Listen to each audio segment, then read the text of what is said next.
Gamification to strengthen social resilience and climate resilience, with the co-authored by Nagma Mohammed uh, Paulina, Mikael Naigay, Mehdi Harris. If you are ready, you can start your presentation, please. Over to you. Okay, okay. Should I come here? Okay. Present by this picture. Okay.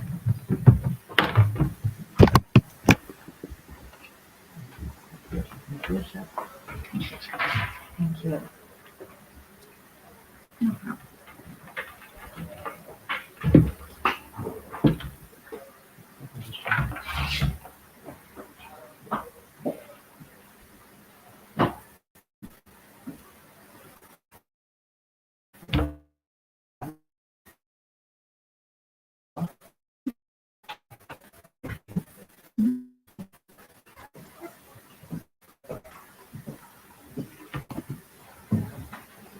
Okay, thank you. Good morning, ladies and gentlemen. Uh, as the chair of our session mentioned, I'm Nahma Mohammed Kullima from Åbo Academy, University of Finland. On behalf of my co-authors, I'm here to present our recent research leveraging gamification to strengthen social resilience and climate resilience. I want to mention that attending this conference funded by Åbo Academy University Foundation and also Swedish Cultural Foundation in Finland. Uh, as we know, climate change creates big problems for cities and vulnerable people. Attention to this concept and focus on climate resilience is very important. Climate resilience means how well a system or community can deal with climate problems and stay strong. The another important concept that we focus on that in this paper is social resilience, as you can see in a picture. What's the meaning of social resilience? Social resilience means that people in a community can support each other during difficult times. So, uh, in this research, we try to find a link between these two concepts, climate resilience and social resilience. And also, we brought a new idea. This new idea is gamification. It means that using game elements in real life to make people more active and involved. By integrating gamification into uh, resilience planning, and community can better prepare themselves for their climate challenges.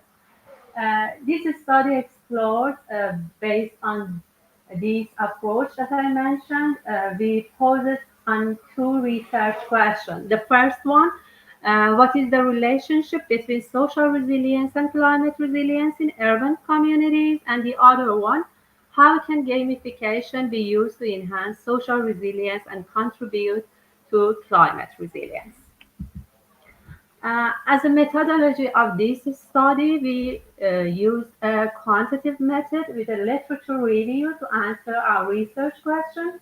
As you can see in the diagram, we have two steps for our methodology. The first step is literature review. This step has again two phases. In the phase one, we search for studies about the link between social and climate resilience. You can see the search string in the diagram. And in the next phase of this step, we added keywords about gamification to find studies on how game can support resilience.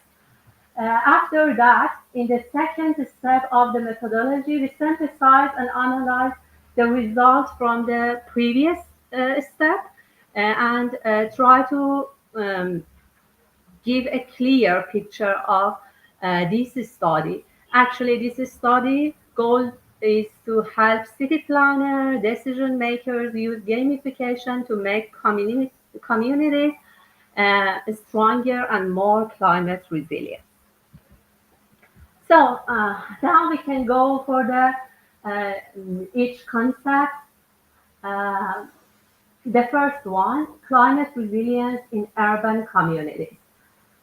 We mentioned the definition of the climate resilience, but the most important things in this slide that I want to mention that the key elements contributing to climate resilience in urban communities, as you can see in a table, we recognize five key item groups and the description and also the references. The first one, green infrastructures.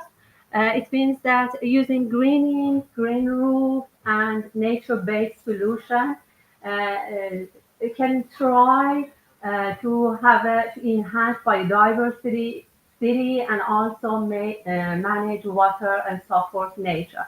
The second one, infrastructure resilience and resource management. It means that we try to have a strong building and energy system to protect against climate damage and climate challenges.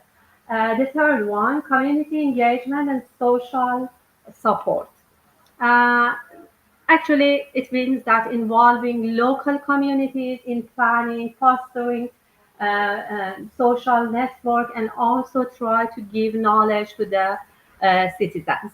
The other one is a climate adaptation knowledge and sharing, building community knowledge, awareness, and try to involve citizens to the decision making. The last one, but not least, collaboration, risk assessment, and planning. It means that collaboration effort across government, businesses, and civil society. It means that working together to assessment and tackle the climate problem. All these parts actually work together and help cities to face climate challenges and also have a fair and lasting way. Uh, the next concept. Now we go to the social resilience in the context of the uh, climate change. Like a chain, we go and find a answer for our research question. All we know that social resilience is a new idea, and it's becoming more popular in social science these days. And we can consider social resilience in two ways. The first way, before disaster, it means that planning, training, prepare the society. And the next step and way after disaster, it means that how will people stay strong and recover and try to back to the stable situation. Social resilience help communities stay strong, adapt to change, and improve their system for future. The very important things, tips that I want to mention is that over the time, when people have experienced during the disaster, they gain a lot of experiences and they can share this knowledge and experience to the other people. So it makes the community more resilient, and it's very important topic that when we talk about the social resilience, we can use these um, um, items to make a more social resilience community. So again, for social resilience, we have a key elements contributing to social resilience in the face of climate change in the table. Again, we recognize five key elements. The first one, social capital, network, and collective action. The second one, knowledge, technology, and adaptability. The third, governance, decision making, and preparedness.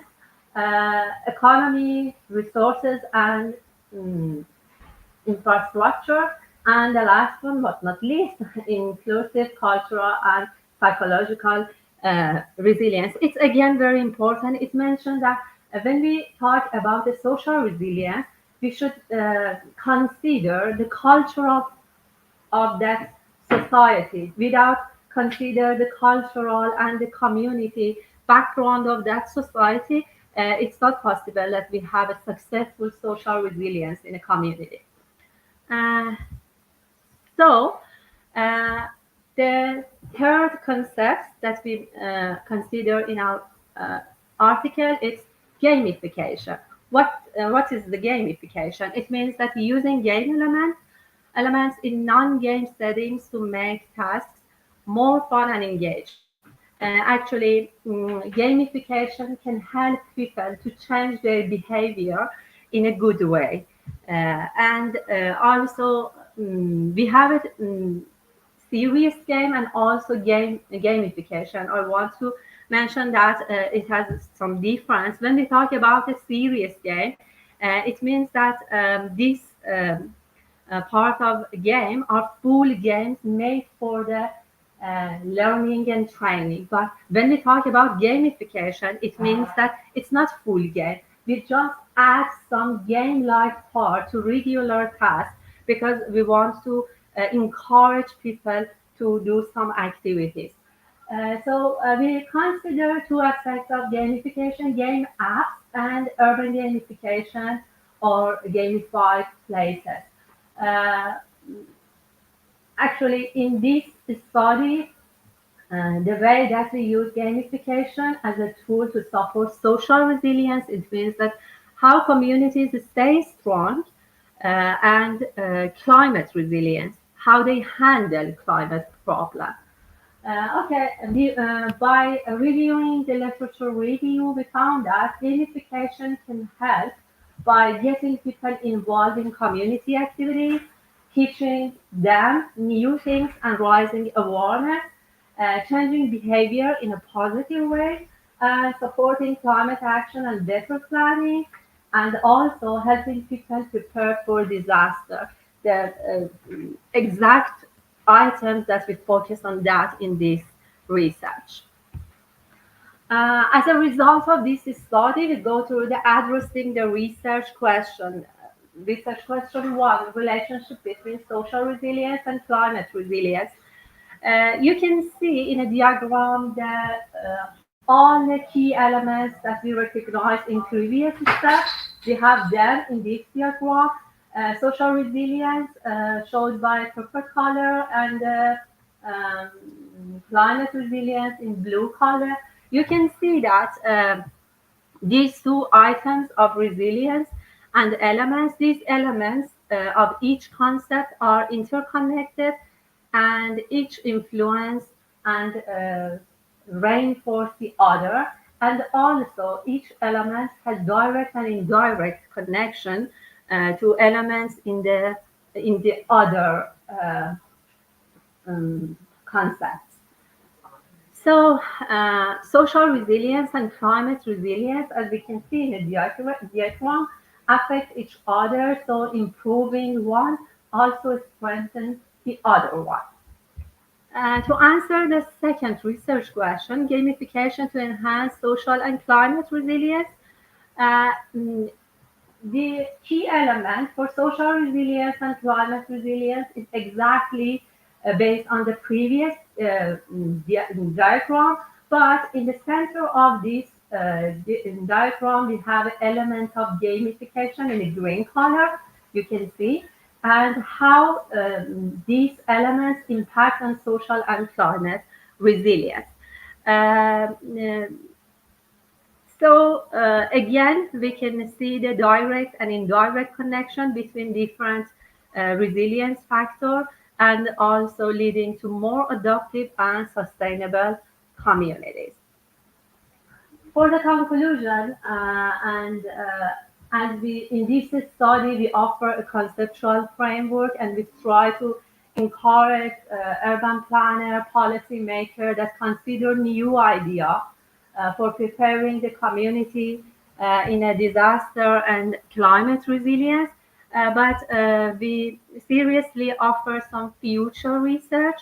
Uh, Future research could involve empirical studies to test these connections in real-world urban settings, and also a very new topic that we hope that in future our team could work on that is the incorporation of advanced technology like augmented reality, AR, and virtual reality, VR.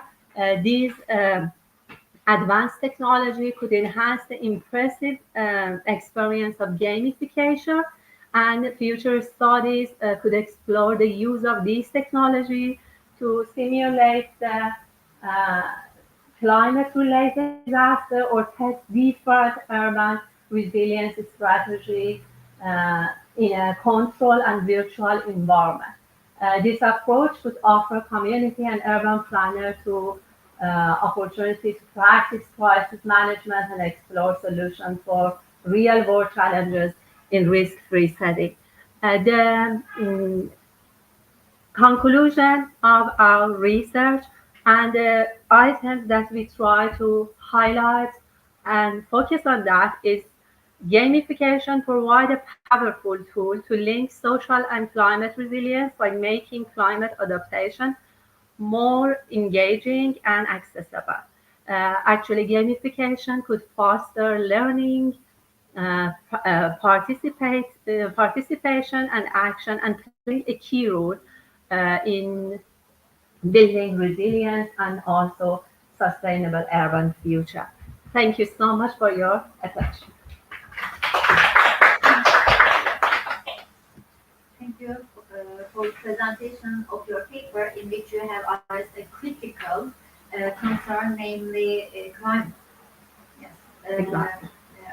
Based on the existence of a theoretical gap, your study provides contributions in shedding light to the relationship between social resilience and the climate resilience in urban communities by demonstrating how gamification can enhance resilience building efforts. Would anyone like to forward a question related to this paper? Do we have some for questions? Yeah. Yes, do we have any sample task, gamification task that you can share with us? Actually, in this step of this research, it's like just focus on the theoretical and go through the literature review. It's like a literature review, but actually, if we want about the gamification or urban gamification, we have different aspects. For example, as a gamification in urban gamification, for example, in Stockholm, the capital city of Sweden, they have a stairs, and in the during the time all the citizens prefer to use the elevator, but after a time they decided to change these steps to the like piano keys, and when people go through the steps they heard the voice of the piano, and so after a while they found that the people who want to use the stairs instead of elevator, it's increased. It showed that if we change the society to the and add some game-like option, we can put control. We can encourage citizens to do the right thing. Or another things, for example, you can see in some cities or most of the city in the world when the people smoking, they throw out the cigarette filter on the street. But as a very interesting things. They put some trash, especially for the cigarette, and ask them, "Are you the fan of Ronaldo? Are you a fan of Messi?" And people want to put and show that which one has a this thing. So this kind of gamification we can use, and for the exactly for the climate resilience and social resilience, again we can have some things. For example, for preparing citizens to prepare for the disaster, we need some maneuver and prepare them to do that. We can teach them or learn them by the gamification in a physical way or in a game app or something like that. Unfortunately, we don't work on a specific case study, and hope in future and maybe in the next conference I will come with that case study. Considering generation gap, they enjoyed gaming and having fun more than the previous generation. How can gamification raise awareness about environmental concerns? Yeah, actually, the exact items that you mentioned, it's my doctoral research. Exactly. Very nice. My doctoral research is about how we can have a carbon neutral cities Mhm. and encourage citizens to follow climate policies via gamification. We use that. For example, in this we have different ideas, but I can mention just one of them. For example, we can plan to have some challenges for all the ages. We have a gamification and ask people show that how they walk instead of using car, how they cycling instead of using their own car. Or the other way in the, for example, imagine in a bus stop, you have a screen and people can do some game and learn them how you can recycling the garbage, which can it's true for if you have a carton, if you have a paper, if you have a plastic, which one is true. In this way, when a person waits in the bus stop. They can do some activities, and also we teach them a new topics or the other games or something like that. Yeah, it's exactly my new topic, and I'm sure that gamification and in two aspects, game app and also urban gamification, it's very useful if we want to have a carbon neutral cities and also reach the sustainable future. Thank you very much for Thank your you, thank you. another question? No? Okay. Thanks a lot Thank you so much. for your answers and for your presentation. Thank you. Next presentation. I think third presentation by now. Okay. Yeah. Okay, okay, right. Next in our general track, we are going to listen to the presentation for the paper implementation of multiple, yes, inverse model, AVX 512 instruction guide, the Shuan Takahashi. 25. Yes, Professor Takahashi, you may kindly start. ICCSA 2000. Okay, 25.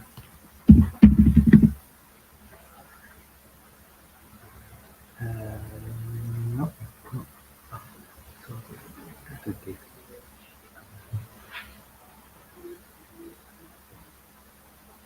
Maybe it's not. Okay, this one. Okay. So,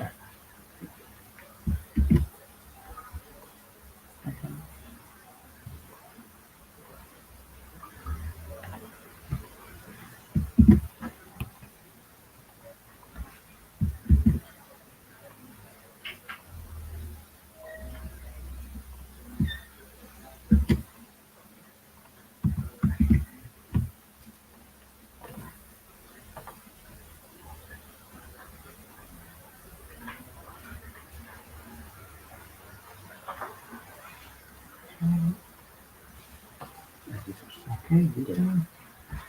Okay, I'll show you. Okay, thank you. So thank you for introduction. My name is Daisuke Takahashi from University of Tsukuba, Japan. So today I'd like to talk about the implementation of multiplicative inverses modulo 2 to double using Intel AVX 512 instructions. So this is the outline of my talk. So I will explain the background and objectives and modular multiplicative inverse. After that, I will talk about the implementation of the such kind of the computation. And after that, I will take a look at performance results. Finally, I will conclude this presentation. So the modular multiplicative inverse is widely used in fields such as computational number theory and cryptography. So the modular multiplicative inverse can be computed using the extended Euclidean algorithm, but the Newton method is more efficient when the modulus is a power of 2. So the objective of our research is to compute the multiple multiplicative inverses modulo 2 to double uh, faster. So where double is the bit radius of the integer arithmetic operation. Such computations appear when computing Montgomery multiplication. This is a kind of the modular multiplication algorithm for the multiple moduli and exact division. So this means that when we know that the remainder of the division is 0, so this means that we call that such the exact division for the multiple divisor. So the multiple multiplicative inverses modulo 2 to double are expected to be computed faster when vector instructions are used, such as Intel's AVX advanced vector extensions. So we propose an implementation of multiple multiplicative inverses modulo 2 to double using Intel AVX 512 instructions. So let me explain the modular multiplicative inverse. So the modular multiplicative inverse of an integer a is an integer x such that a times x is equivalent to 1 modulo n. So a necessary and sufficient condition for the existence of the inverse of a modulo n is that the a and n are coprime. That is, the greatest common divisor GCD a, n is 1. So this slide shows the Newton method for modular multiplicative inverses. A inverse modulo mod 2 to the 64. So the line 1 is the set the initial value. So the 3 times A exclusive over to modulo 2 to 64 is correct to the 5-bit initial value. And after that, we repeat the uh, Newton's iteration 4 times. So the output X is correct the A inverse modular 2 to 64.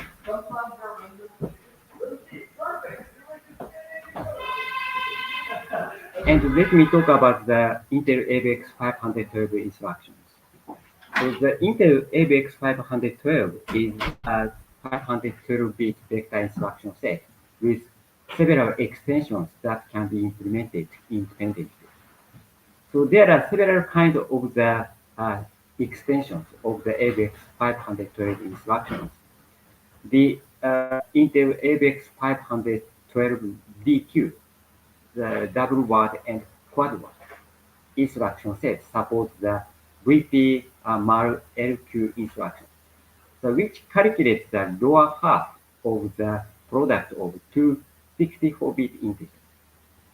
And other extension is the IFMA. So this means that the integers fused to multiply others. So this instruction set supports this instruction and this instruction. So which multiply 52-bit unsigned integers. So produce the high and low halves of the result respectively, and add them to the 64-bit accumulator. And also, Intel provides intrinsics to facilitate the use of Intel AVX 512 instructions. Especially this IFME instruction cannot be uh, written in the C languages. So to use such instructions, we have to use the intrinsic functions. And this algorithm shows that our proposal algorithm so of the combination of Newton's method with quadratic convergence and a variant of Newton's method with cubic convergence for the modular multiplicative inverse, A inverse modulo 2 to the 52nd. So here, A is the correct multiplicative inverse modulo 2 to 3. This means that uh, the plane A is value of the A is correct the 3-bit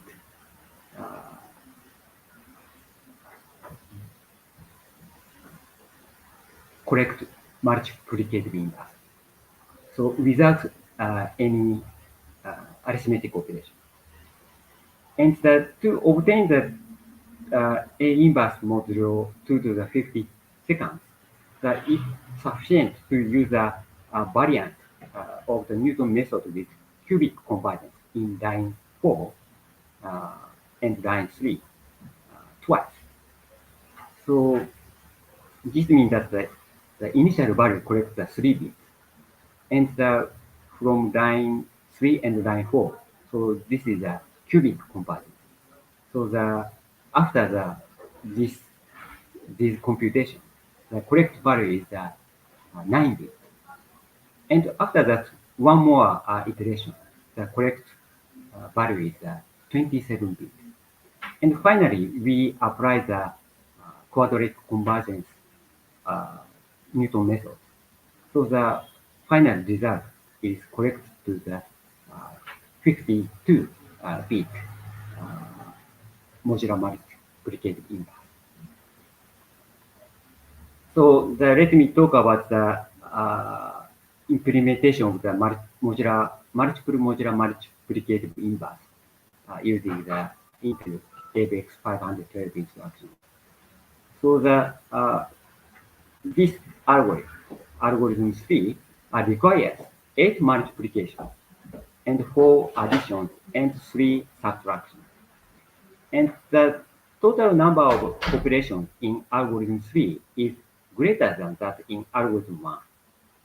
So, however, for a processor with FMA, fused multiply added instruction, and FMS, so fused multiply subtract instruction, the algorithm 1 requires 4 FMS instructions, 5 multiplications, and 1 exclusion or operation.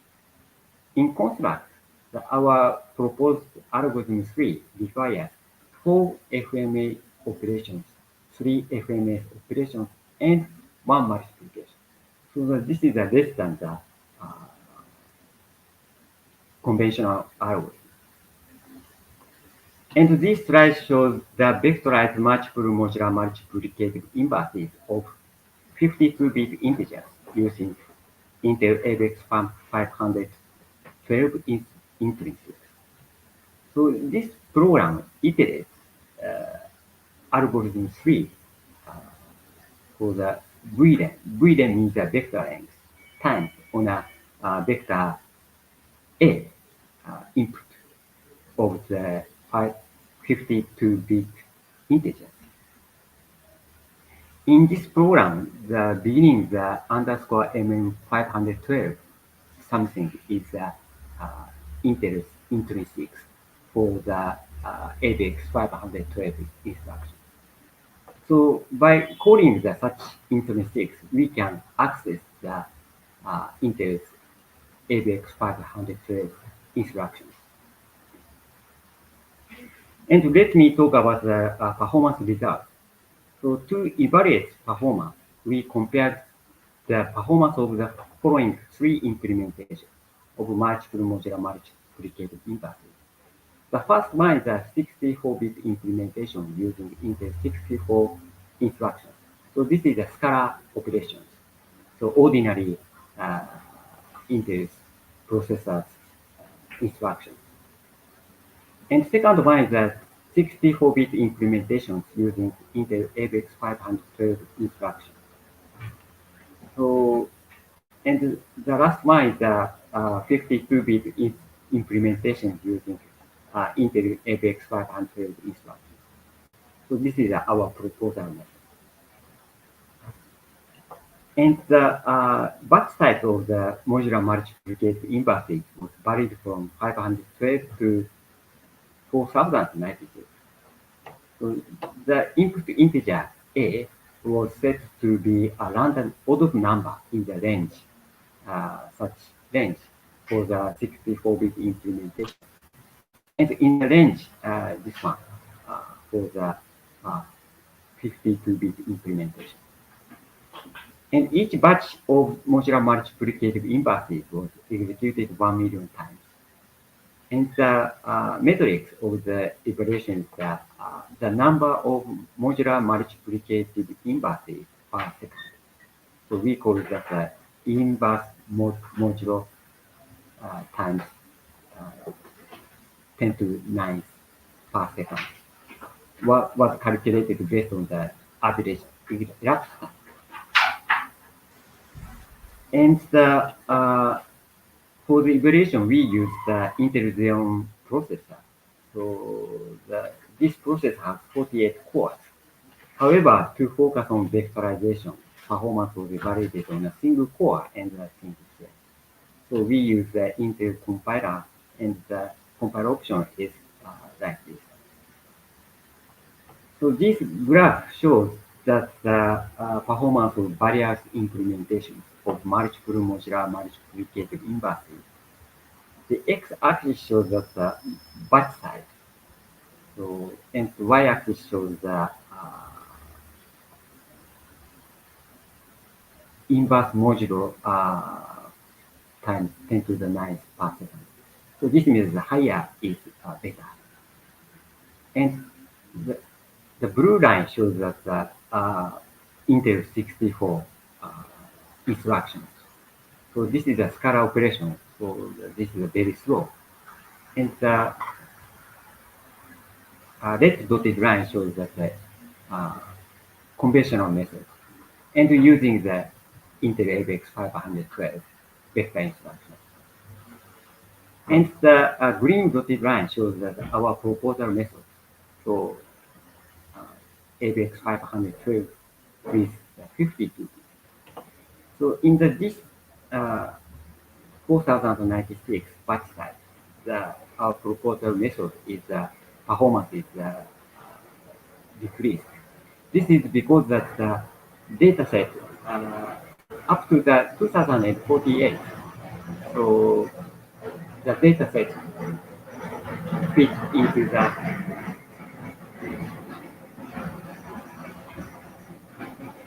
level 1 cache. So but in the 4096, so the data set cannot fit into the level 1 cache. And in this case, the performance is much better than that of this one and this one. So this means that in this point, the memory intensive operation. And by comparing these three implementations, our proposal method is fastest. And when using the Intel 512 AVX 512 instructions, the 52-bit implementation shows a speed up that exceeds the bit-to-bit ratio. So of course, the 52-bit implementation is faster than the 64-bit implementation. But such bit-to-bit ratio is 1 to 23 times.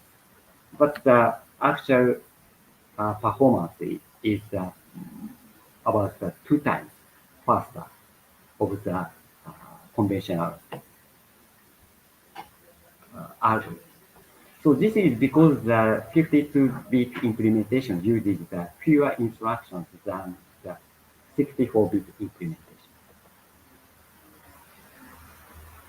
And also the 64-bit implementation uses these instructions in the last iteration of the Newton method, so which is slower than this AVX IFMA instruction.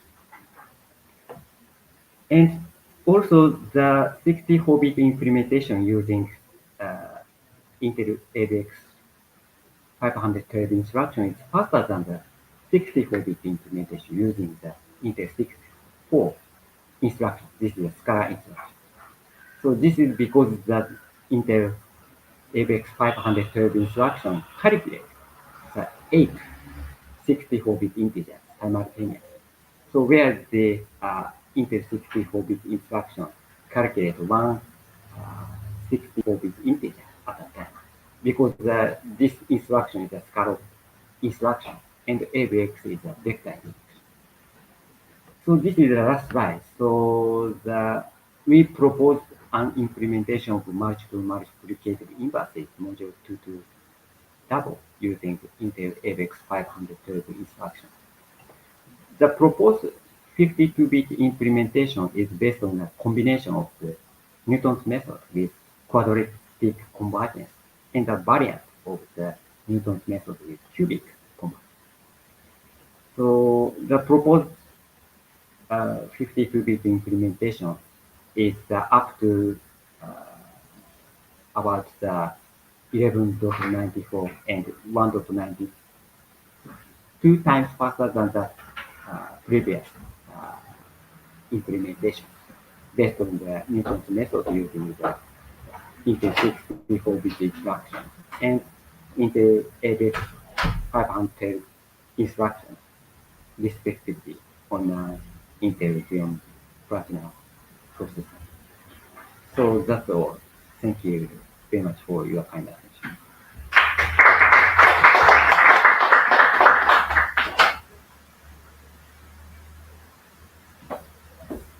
Yes, thank you very much for your nice presentation. And Yes. um, if our participants would like to ask a question, please.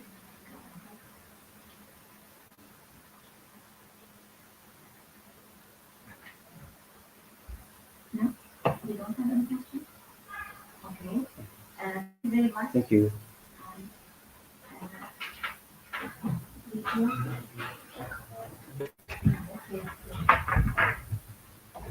Thank you.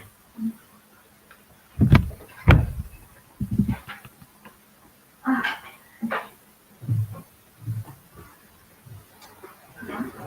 No.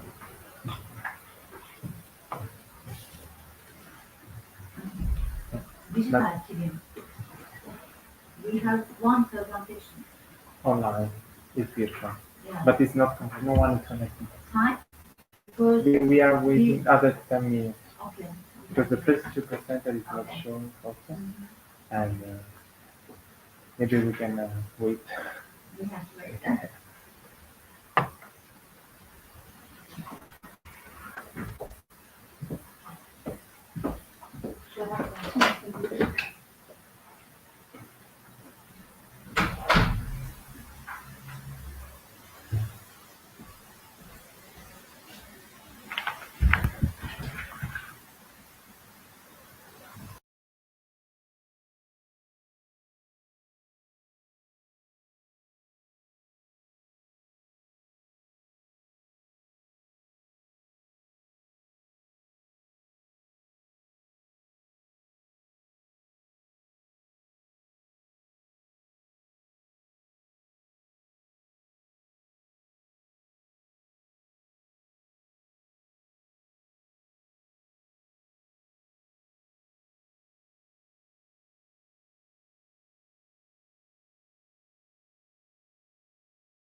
Good morning, everyone.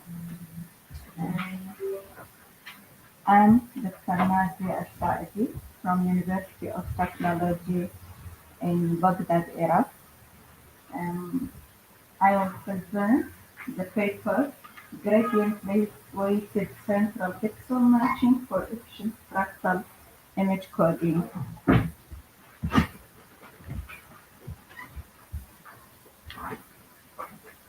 Uh, all of us know uh, image processing, image coding, image compression are important subjects that many of the researchers work on and using different approaches. One of the important approach in image compression, which may uh, which may reach 100%, is the fractal image coding method. This method, even it is a very good and give us a very high compression ratio, but it suffers from a time-consuming problem.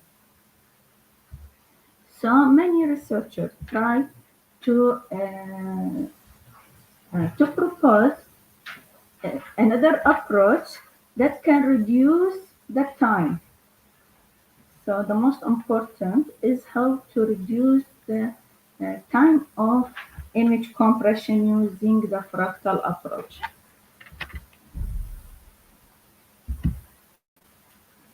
And this is an example of the traditional methods that proposed by Berners-Lee and his student Jacquin. Uh, this approach is depend on the main properties in fractal is the self-similarity property.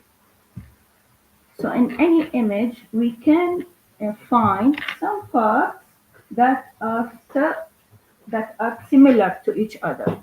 So reducing the similarity in this picture help us to reduce the time of compression.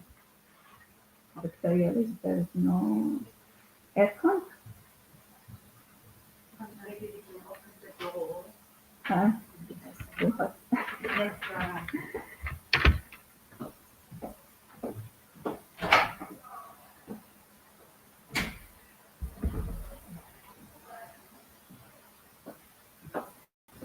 So to convert an image to functions called iterated function system, it is an approach using the contraction mapping theorem. All of us know about this main theorem in real analysis or in functional analysis. So by this function, we can reduce the redundancy in the image. And when the image have high size, like 1 mega, 10 mega, it will convert it to a functions with less than 1 kilobyte. So this type of compression reach 99% or even 100%, because saving the coefficient that represent the image is more easier than saving the image itself. So many researchers, as I say, uh, depend on this using the famous theorem, Goulash theorem. This theorem converts any image to functions represent this image with many coefficients. And this is the block diagram for the converting process. Each image is divided into range block and domain block. Then the matching is between these range blocks and domain blocks. to find the similarity, and uh, uh, and we remove these similarities uh, to compress the image. This approach is an traditional approach and used in 1990, I think, or 1980. After that, all the research after that is how to develop this approach to find, uh, uh, to improve it, and to reduce the time of converting the image into function. After that, we use any initial value and use the fixed point theorem to generate, in the decoding process, generate the image again.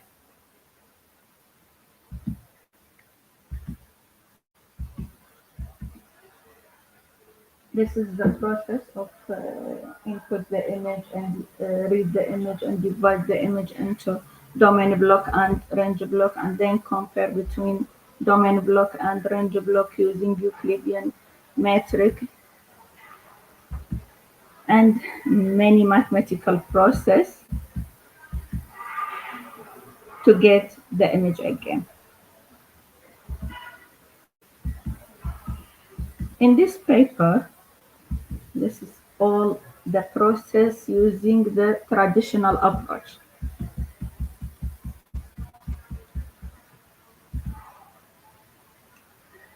In this paper, we used another approach. Uh, in the previous approach, the block, using the blocks of size 2 by 2. Here in this approach, we used block of size 3 by 3. And using this approach, we reduce the time into 50%. So we get an improved over the traditional approach. So by the gradient method, we give weight.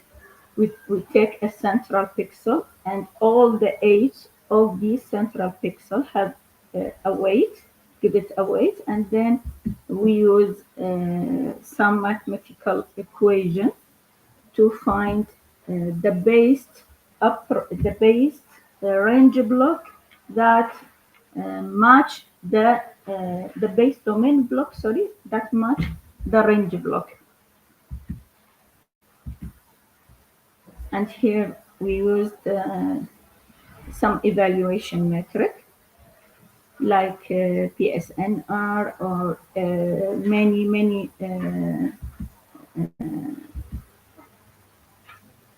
evaluator, statistical evaluator, to prove the efficiency of the approach, and to show how this approach is improved over the other one. Here the BSNR, MSC, and many other approaches, we use it, and we get a good result.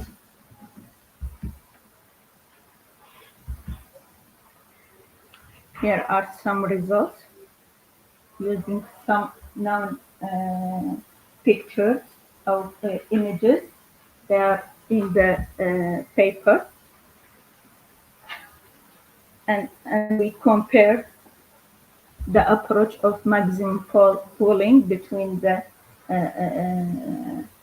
previous approach of that used 2 by 2 block of size 2 by 2 with our approach that used block of size 3 by 3.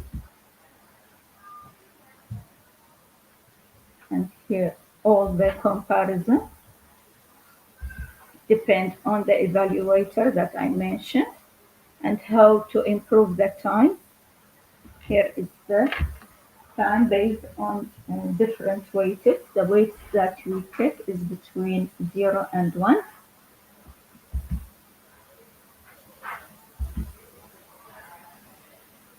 And as a conclusion, we get an improvement using this approach over the other approach. Thank you for listening. our colleagues for presenting their paper, which is on the importance of coding systems. The fractal image encoding and decoding method for high achievement in comparison ratio and resolution independence at any scale. The authors have designed a new strategy for efficient pooling selections using the central pixel and its neighbors based on gradient values, giving more weight to pixels with higher gradient magnitude. Do any of our participants like to ask a question on this work, please? Do you have any questions? Okay. Um, I would like to ask one question, Professor Nadia. Yes. How can the mathematical foundation of the proposed gradient-based block matching method to extend it to other domains? And what type of problems, such as pattern recognition, data compression, or signal denoising, could benefit from its enhanced efficiency and robustness to local variation? Thank you for your question. As you know, Prof. Yalis, that many applications need to handle image processing. The image is very important in many applications. So reducing the time of compression, because sometimes we need big data. So it's this big data. Saving of this data needs huge space. So we need to reduce this space. Uh, so using one of the approaches that gives us maximum compression is very important. For example, maybe in medicine, we can use it in economy, in engineer, a lot of applications. It needs image processing and image compression. So this approach is considered important for such applications. Thank you for your answers. If there are further questions, we can move another presentation. Okay, thank you. Thank you. Okay.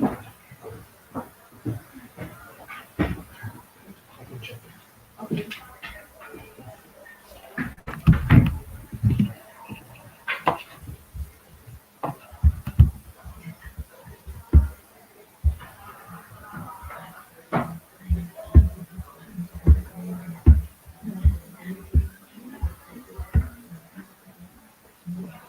This is one online, but I don't know if it's this one.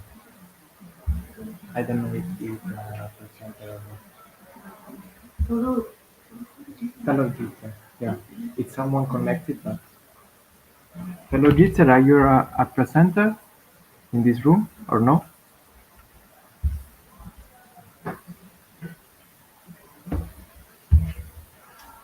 Only It hello. doesn't.